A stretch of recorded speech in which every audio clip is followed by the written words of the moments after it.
Hey, it's Dr. Rossanna, and as always, one of my major goals here is to help you get healthy and stay healthy by reducing the impact of everyday stresses in your life to get you expert at turning down that stress response as quickly as possible so you can think more clearly and avoid overreacting, which oftentimes can make the whole situation a lot worse.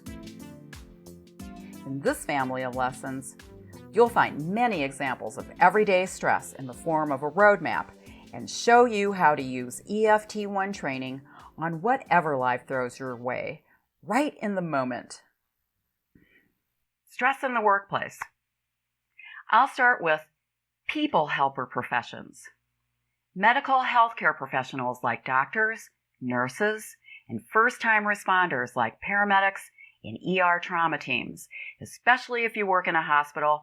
During the course of your shift, you regularly see life and death situations, horrible wounds, and hear people screaming in pain. So, your job demands require you be on hyper alert. You're literally working on stress hormone energy. Even though you're trained to stay calm and focused during emergency situations, the stuff you see during work does linger energetically, and that's the stuff you take home with you and think about. You've done your job, but you don't have to keep paying for it emotionally, and neither does your family. If your profession is mentioned here, these are some examples to help you focus on what to work on daily. Maybe you're a surgeon and you've lost a patient during surgery, or you have to deliver bad news to your patient or your patient's family. An after-work debriefing is essential for making peace with yourself, your abilities, and your day, especially during these times. Talk while tapping, voicing your negative self-talk. Don't be afraid of it. Just say it and get it out of your system. Say exactly what you're telling yourself inside and tap until it's resolved. It's a faster and healthier way to distress. If you're an ER nurse, maybe you can't let go of what happened during your shift and you're still affected by it, even if you try not to be. Talk about it and tap until you can let it go completely and relax. First responders like paramedics, including police officers and firefighters. You see a world of shit out there. So first, start off by picking the worst memory you can think of and then work through your chronological list.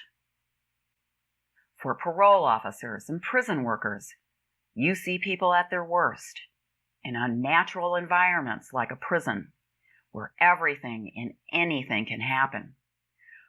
Write down your list of events you wish you hadn't witnessed and the decisions you had to make out of duty. Be sure you tap to shake off the energy of your interactions as well. There are social workers with overloaded workloads. Feelings of overwhelm and helplessness abounds because you know there's only so much you can do with the red tape you have to work with, leading to burnout and early retirement.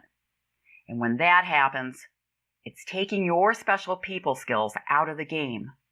Remember, you touch lives positively in your best possible way, regardless of how little time you could spend with each person and each case. Psychiatric doctors, psych nurses, and orderlies regularly see people with exaggerated and disturbed energies, tormented minds, emotional extremes, all at the same time, in the same place. In this case, you can itemize the specific patients and their emotions, the ones that affected you during your shift. Intellectually, you may know you can handle it just fine, and you tell yourself that, but emotionally, for your own health, diffuse your stress by talking while tapping about what went on during your shift at the end of your workday. Go over the things that come to mind first, and then anything you can remember until it feels neutral. Then there's work environments that have a lot of heavy sadness and other emotions, like hospice workers, who witness the winding down of life until the end of it. You get to know, love, and lose people regularly. I understand There are oftentimes feelings of happiness and relief for someone when they pass in this situation, but the ones that leave you sad and feeling sorry for them, go there on your list. Suicide prevention workers are constantly saturated by depression energies, deep sadness, hopelessness, and despair. And now it's up to you to talk someone down from all that, and sometimes it doesn't work. You can't keep that with you. You'll burn out and not be of service to those who need your awesome gift of caring. For worst-case scenarios, it's important that you talk while tapping about not letting go and not trusting that you did the very best you could. Self-blame. Our fate is in the hands of a higher power. If you saved someone, it was meant to be. How about funeral home directors and staff, where your workplace is virtually a sad environment every single day, with different versions of great loss, deep grief, and pitiful sadness?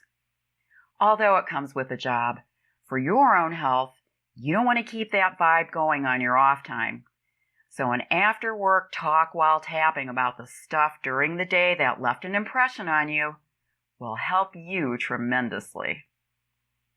So now you know how to use EFT as your emotional first aid kit whenever life throws you a curveball.